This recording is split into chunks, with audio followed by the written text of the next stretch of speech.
Halo dokter, mau nanya dong. Mau nanya apa tuh? Dok, saya dan istri udah mutusin buat nggak nambah anak lagi. Yang saya tahu, cowok bisa KB kan ya dengan vasektomi. Tapi takut, katanya bisa bikin penis susah bangun lagi, dok. Oke, ini sebenarnya salah satu mispersepsi yang cukup banyak beredar di masyarakat ya.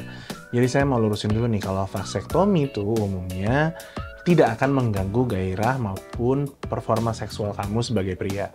Soalnya gairah seksual itu kan sebenarnya lebih erat kaitannya dengan hormon testosteron. Nah, vasektomi ini itu nggak akan mempengaruhi produksi hormon testosteron pada pria. Yang dilakukan dalam vasektomi itu adalah memutus atau mengikat saluran pembawa sperma sehingga air mani nantinya nggak lagi mengandung sperma saat ejakulasi, melainkan diserap kembali oleh tubuh pria. Jadi memang nggak ada hubungannya secara langsung ke produksi hormon pria tadi. Artinya pria tetap bisa ereksi, tetap bisa ejakulasi bahkan, cuma bedanya ya nanti hasil ejakulasinya itu udah nggak mengandung sperma lagi, sehingga nggak terjadi kehamilan.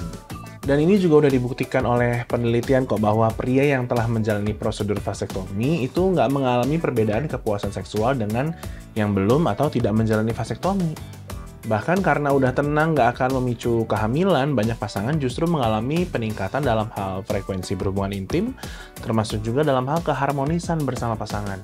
Jadi saya acungin jempol banget sih kalau sebagai suami kamu udah punya kesadaran dan inisiatif untuk nggak cuma membiarkan istri aja nih yang berusaha dalam mencegah kehamilan, tapi kamu juga. Dan seperti yang kamu bilang tadi, emang benar bahwa pria juga sebenarnya bisa KB loh. Dan sesimpel memakai kondom juga udah termasuk metode KB yang bisa pria lakukan sih. Tapi memang kalau mau yang sifatnya lebih efektif dan permanen, ya bisa dengan vasektomi ini.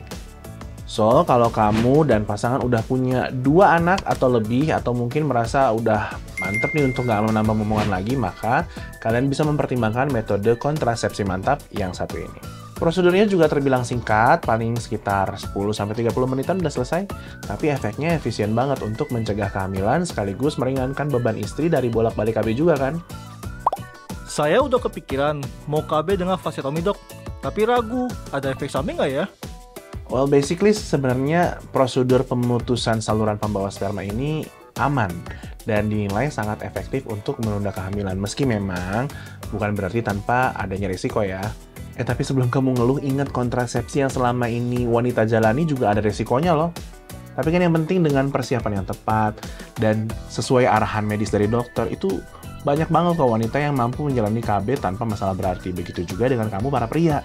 Nah, untuk menjawab pertanyaan kamu, saya akan ungkapkan beberapa resiko efek samping atau komplikasi dari vasektomi. Kita mulai dulu dari yang ringan dan paling mungkin terjadi. Ya, ini rasa nyeri dan bengkak pada area skrotum atau buah zakar. Biasanya keluhan ini muncul sekitar 1-2 jam pasca vasektomi atau setelah efek biusnya mulai hilang tuh. Tetapi kamu nggak perlu terlalu khawatir karena ini wajar dan biasanya akan mereda sendiri dalam beberapa hari.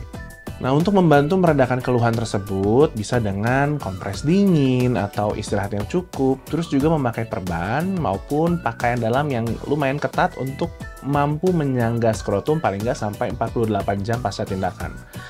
Kalau perlu kamu juga bisa tuh minum pereda nyeri sesuai dengan anjuran dokter. Sedangkan untuk resiko efek samping yang bisa dibilang lebih serius kayak misalkan perdarahan, penumpukan cairan di testis, atau infeksi, atau mungkin nyeri testis yang berkepanjangan, atau mungkin munculnya kista, ya memang mungkin terjadi, tapi sebenarnya tuh jarang banget terjadi. Dan umumnya itu bisa diantisipasi serta diminimalkan resikonya bahkan, dengan tentunya persiapan dan perawatan yang tepat.